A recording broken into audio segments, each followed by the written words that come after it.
गांव राजपुर एक शांत पहाड़ी इलाके में बसा हुआ था। यहाँ का इकलौता हवलदार नाम था शिवराम। उसकी एक ही पहचान थी, कभी कोई चोर नहीं पकड़ पाया। गांव वाले मजाक उड़ाते थे।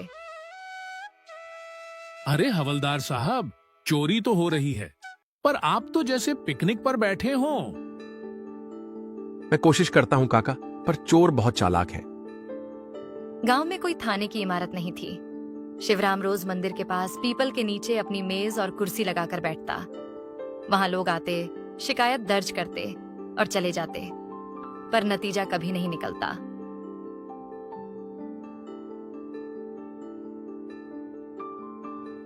शिवराम भैया, मेरी बकरी चोरी हो गई है। कहां से गई, कब गई? पता नहीं, सुबह से नहीं दिखी। मैं देखता हूं बहन, कुछ तो सुराग मिलेगा। पर सुराग मिलता नहीं था, न बकरी न चोर। गांव वाले अब उसे निकम्मा शिवराम कहने लगे थे। हर नुक्कड़, हर चाय की दुकान पर वही चर्चा होती। भाई, अगर कोई दूध चोरी कर ले तो शिवराम को बुलाओ, दूध और हंसी दोनों मिलेगा। शिवराम ये सब सुनता, लेकिन चुप रहता। उसके दिल में कसक थी, पर वो इसे छिपाता। उस रात जब वो अकेले बैठा था, उसने आसमान की तरफ देखा और बुदबुदाया, भगवान मुझे एक मौका दो, बस एक बार। और वही मौका जल्द आने वाला था।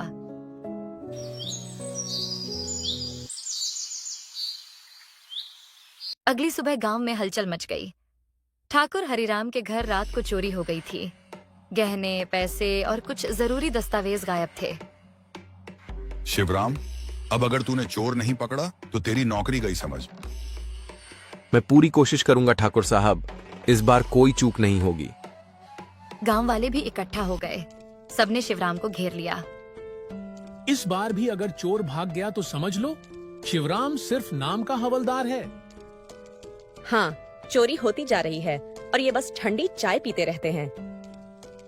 शिवराम ने सब कुछ नोट किया और चुपचाप हरिराम के घर की जांच करने लगा। उसने अलमारी की टूटी कुंडी देखी, खिड़की से बाहर जाते पैरों के निशान, और आंगन में एक चप्पल पड़ी थी। चप्पल ये किसी बड़े आदमी की नहीं लगती, और ये निशान शायद गांव की सीमा पार जा रहे हैं। पर कोई पुख्ता सुराग नहीं मिला। वो वापस पीपल के पेड़ के नीचे अपनी मेज पर आकर बैठ गया, थका हुआ और मायूस। अचानक गांव की गलियों में एक और शोर उठने लगा। हवलदार, इस बार चोरी नहीं, बच्चा गायब है। रामलाल का बेटा गोलू कल से नहीं दिखा। मेरा बेटा, वो कहीं चला गया, कोई उठा कर ले गया है। क्या बच्चा? ये बहुत गंभीर मामला है। गांव में मातम सा माहौल था। बच्चे की मां बेहोश हो गई, लोग रोने लगे और सबकी निगाहें अब शिवराम पर थीं। अब तो कुछ कर दिखाओ शिवराम, नहीं तो अपनी टोपी उतार कर चले जाना। शिवराम का दिल बैठ गया, लेकिन अंदर से एक आग जल उठी थी। इस बार नहीं हारूंगा, चाहे कुछ भी हो जाए। गोलू को ढूंढ कर लाऊंगा। गोलू के गायब होने के बाद गांव में हड़कंप मच गया। हर घर के दरवाजे बंद हो गए और हर मां ने अपने बच्चों को बाहर खेलने से रोक दिया। शिवराम, प्लीज मेरा बेटा ढूंढ दो, वो बहुत मासूम है, अकेले नहीं रह पाएगा। मैं अपनी जान लगा दूंगा रामलाल, गोलू को जरूर लाऊंगा। शिवराम ने उसी वक्त अपने छोटे से झोले में एक डंडा, टॉर्च और एक पुराना नक्शा रखा। फिर पूरे गांव की खोज में निकल पड़ा। वो हर खेत, हर बगीचे, हर कुएं और हर कोने में गया। अरे हवलदार, किधर किधर घूम रहे हो? बच्चा चील थोड़ी ले गई है। अगर तुम्हें मजाक करना है तो घर जाओ, यहां एक बच्चे की जान का सवाल है। दिन ढल गया, लेकिन शिवराम को कोई सुराग नहीं मिला। थका हारा वो गांव के बाहर एक पुराने बरगद के पेड़ के नीचे बैठ गया। हे भगवान, मुझे एक मौका दो, सिर्फ एक संकेत। मैं हारना नहीं चाहता। धीरे धीरे उसकी आंखें भारी होने लगीं और वो वहीं सो गया। फिर अचानक एक तेज रोशनी उसके सामने चमकी। सपने में उसने देखा एक चमकदार सफेद जादुई घोड़ा उसके सामने खड़ा है। घोड़े की आंखों में स्नेह था और उसकी पीठ पर बैठने की जगह। डरो मत शिवराम, चलो मैं तुम्हें वहां ले चलता हूं जहां तुम्हें जाना चाहिए। शिवराम बिना सोचे समझे उसकी पीठ पर बैठ गया। घोड़ा आसमान में उड़ चला। नीचे पहाड़, नदियां और जंगल सब छोटे लगने लगे। एक वीरान झोंपड़ी के पास घोड़ा उतरता है। यही है वो जगह, जागो शिवराम। अचानक शिवराम की नींद खुल जाती है। ये सपना था? नहीं, ये कुछ और था। उसने अपने पैरों के पास कुछ चमकता देखा। एक चमकीला सफेद बाल, उसी जादुई घोड़े का। शिवराम घबराकर उठ बैठा। सूरज की किरणें अब पेड़ की छांव में आ चुकी थीं, पर उसकी नजर नीचे उस चमकदार बाल पर टिकी हुई थी। सफेद, रेशमी और हल्की नीली चमक वाला बाल, वैसा ही जैसा उसने सपने में उस घोड़े की पूंछ में देखा था। क्या ये सपना नहीं था? क्या वो सचमुच जादुई घोड़ा था? वो बाल उसने अपनी जेब में रख लिया। उसकी आंखों में अब डर नहीं, विश्वास था। अगर ये सपना था तो भी मैं मानता हूं, और अगर संकेत था तो मैं उस दिशा में जरूर जाऊंगा। सपने में दिखी जगह को याद करते हुए उसने झोला उठाया और उसी दिशा में निकल पड़ा, पहाड़ी की ओर, जहां वो झोंपड़ी दिखी थी। रास्ता लंबा और सुनसान था। कोई आदमी न दिखा, बस पेड़, झाड़ियां और दूर दूर तक चुप्पी। चलते चलते शाम होने लगी। अगर वो सपना सच नहीं था तो मैं कहीं नहीं पहुंचूंगा, लेकिन अगर वो सच था तो मैं गोलू को जरूर ढूंढ लूंगा। अचानक उसे एक टूटी फूटी झोंपड़ी दिखी, ठीक वैसी ही जैसी उसने सपने में देखी थी। यही है, यही वही जगह है। वो सावधानी से झोंपड़ी के पास गया। वहां कोई आवाज नहीं थी। बाहर घास बिखरी थी और कुछ बच्चे के पैरों के निशान मिट्टी में थे। गोलू यहां था, मैं सही हूं। उसका दिल जोरों से धड़कने लगा। पहली बार उसे लगा कि उसकी मेहनत रंग ला रही है। अब मैं पीछे नहीं हटूंगा, चाहे जो हो जाए मैं गोलू को लेकर ही लौटूंगा। शिवराम धीरे धीरे झोंपड़ी के पास पहुंचा। झोंपड़ी का दरवाजा टूटा हुआ था, लेकिन भीतर घुप अंधेरा था। वो टॉर्च निकालकर अंदर घुसा। दीवारें मिट्टी की थीं और कोनों में मकड़ी के जाले, पर एक कोने में उसे कुछ हिलता डुलता दिखाई दिया। कौन है वहां? कोई जवाब नहीं आया। वो कुछ और कदम बढ़ा ही था कि एक हल्की सी सिसकी सुनाई दी। मम्मी। गोलू, बेटा तुम हो?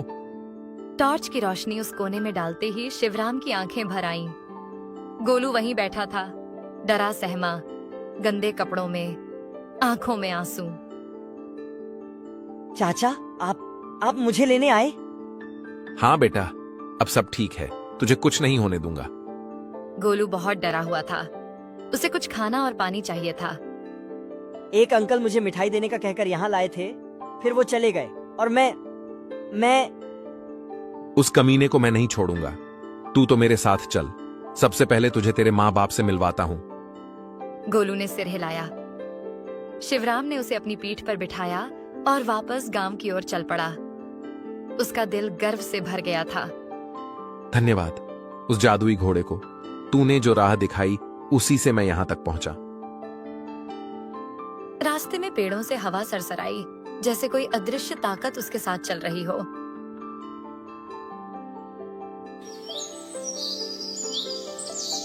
शिवराम ने जैसे ही गोलू को अपनी पीठ पर बिठाकर गांव की तरफ चलना शुरू किया, वैसे ही आसमान में हल्की बारिश शुरू हो गई। वो थक चुका था, लेकिन उसके चेहरे पर संतोष था। हर कदम के साथ उसे लग रहा था मानो वो अपने पुराने नाम को वापस पा रहा हो। गांव के बाहर पहुंचते ही कुछ लोग उसकी ओर दौड़े। अरे वो शिवराम है और उसकी पीठ पर वो तो गोलू है। पूरा गांव जमा हो गया। रामलाल और उसकी पत्नी दौड़ते हुए आए और गोलू को अपनी बाहों में भर लिया। गोलू बेटा, तू मिल गया। पापा, ये चाचा मुझे ढूंढ कर लाए। भगवान तुम्हारा भला करे शिवराम भैया, आपने हमें हमारी जान लौटा दी। शिवराम, तूने कर दिखाया। आज से तू हमारे गांव का सच्चा रखवाला है। देखा, जिसे हम निकम्मा कहते थे उसी ने सबसे बड़ा काम कर दिखाया। शिवराम थोड़ी देर चुप रहा, फिर हाथ जोड़कर बोला, मैं कोई हीरो नहीं हूं, बस अपना फर्ज निभा रहा था। और अगर उस जादुई घोड़े का सपना नहीं आता तो शायद मैं आज भी भटक रहा होता। अब तो तेरे नाम के गीत गाए जाएंगे हवलदार साहब। धन्यवाद मेरे रहनुमा, तुमने मेरी आंखें खोल दी।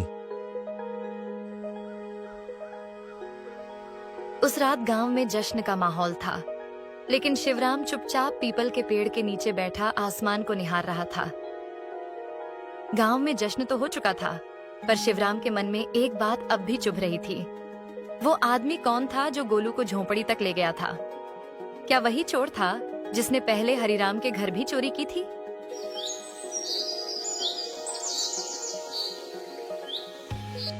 अगले दिन शिवराम ने गोलू से बात करने का निश्चय किया। वो रामलाल के घर पहुंचा, जहां गोलू अब बेहतर महसूस कर रहा था। बेटा गोलू, क्या तुम उस अंकल को पहचानते हो जो तुम्हें वहां ले गया? वो बड़ी मूंछों वाले थे और उनके हाथ में हल्का लाल निशान था, जैसे जल गया हो। लाल निशान? क्या उन्होंने कुछ और कहा था? हाँ, उन्होंने कहा था कि मुझे मिठाई देंगे और मेरे पापा को बहुत पैसा मिलेगा। फिर हम जंगल की तरफ गए।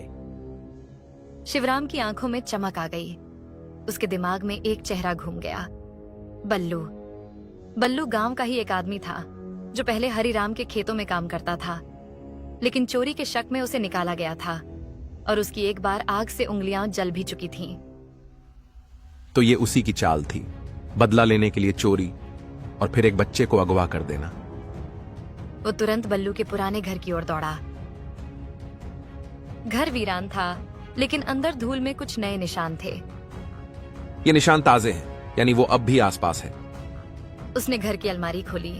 वहां से एक थैला निकला जिसमें कुछ गहने, कागज और हरिराम की मुहर लगी फाइल थी। तो ये रहा सबूत, अब बल्लू बच नहीं पाएगा। वो सबूत लेकर गांव की चौपाल पहुंचा। सब लोग एकत्र हो गए। सुनिए, चोर का नाम है बल्लू। ये रहा सबूत, अब उसे ढूंढ निकालना हमारी जिम्मेदारी है। गांव वाले चौंक गए, लेकिन अब शिवराम पर भरोसा था। शिवराम के हाथ में बल्लू के खिलाफ पक्के सबूत थे। गांव की चौपाल में सब लोग इकट्ठा हो चुके थे। तो वो बल्लू निकला चोर जिसने हमारे ही गांव में ऐसा विश्वासघात किया।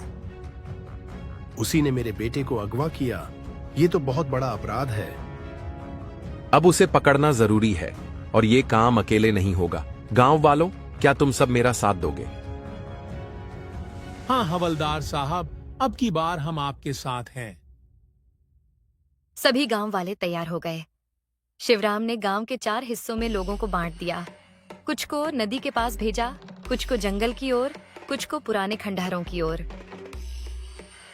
ध्यान रहे, बल्लू चालाक है। अगर दिखे तो अकेले पकड़ने की कोशिश मत करना, मुझे तुरंत खबर देना। शिवराम खुद अपने पुराने साथी चंदू के साथ जंगल की ओर बढ़ा। तू तो अब सच्चा हवलदार बन गया रे शिवा। सपना, सुराग और अब ये जांच। अभी तो बल्लू बाकी है, उसके बाद मानूंगा कि मैं कुछ बन पाया। जंगल में चलते हुए शिवराम को एक जली हुई बीड़ी की खुशबू आई। रुक, ये बीड़ी की महक, बल्लू यही पिया करता था। उन्होंने पेड़ों के पीछे देखा। एक झोपड़ी में हल्की रोशनी थी। लगता है वही है, चलें? नहीं, हम सीधे नहीं जाएंगे।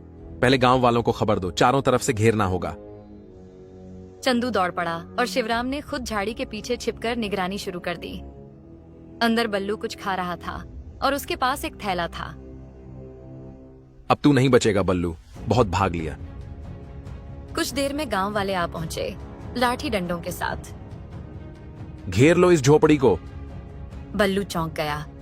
बाहर आकर भागने की कोशिश की, लेकिन चारों ओर से गांव वालों ने घेर लिया। खेल खत्म बल्लू, अब तुझे तुम्हारे की सजा मिलेगी।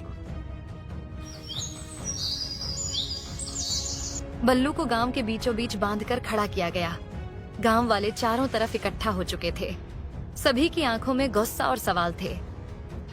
क्यों किया तूने ये सब? क्या दुश्मनी थी तुझसे हमारे बच्चों से? क्यों किया तूने ये सब? क्या दुश्मनी थी तुझसे हमारे बच्चों से? बोल बल्लू, या फिर अब सीधे पुलिस चौकी चले? बल्लू कुछ देर तक चुप रहा, फिर उसकी आंखों में आंसू आ गए। मैं मजबूर था, मैंने बदला लेने के लिए ये सब किया। किससे बदला?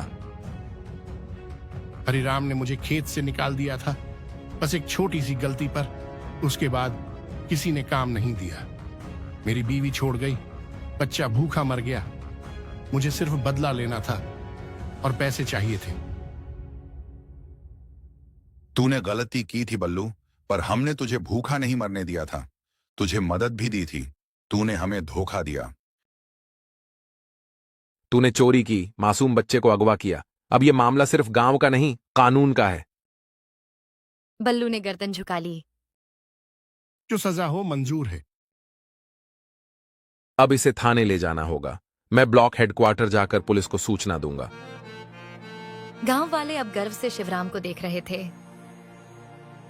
भाई, तूने साबित कर दिया कि तू असली हवलदार है। अब कोई तेरा मजाक नहीं उड़ाएगा। तूने गांव को सुरक्षित रखा है। अब गांव को सच में एक चौकी की जरूरत है, और एक ऐसे पुलिस वाले की जो सपना देखना बंद न करे। बल्लू को ब्लॉक मुख्यालय की पुलिस के हवाले कर दिया गया था। पुलिस इंस्पेक्टर ने जब शिवराम की बात सुनी तो वे भी हैरान रह गए। तुमने अकेले यह सब कर दिखाया, बिना किसी सरकारी संसाधन के? सपना था साहब, और उस सपने ने मुझे रास्ता दिखाया। शिवराम, तुम्हारे जैसे सच्चे सिपाही की हमें जरूरत है। मैं तुम्हारी सिफारिश जरूर करूंगा। शिवराम धन्यवाद कहकर वापस गांव लौटा। अब गांव वालों ने उसे एक हीरो की तरह मान लिया था। उस रात वो फिर पीपल के पेड़ के नीचे बैठा। चांदनी साफ थी, हवा ठंडी। तभी एक तेज झोंका आया और एक चमकदार बाल फिर से उसके सामने गिरा। मैं समझ गया, मेरा सफर अभी पूरा नहीं हुआ। अगर आपको हवलदार का जादुई घोड़ा यह कहानी पसंद आई तो वीडियो को लाइक कीजिए, और ऐसे ही कहानियां देखने के लिए स्टोरी सर्कल को सब्सक्राइब कीजिए। Thanks for watching the video.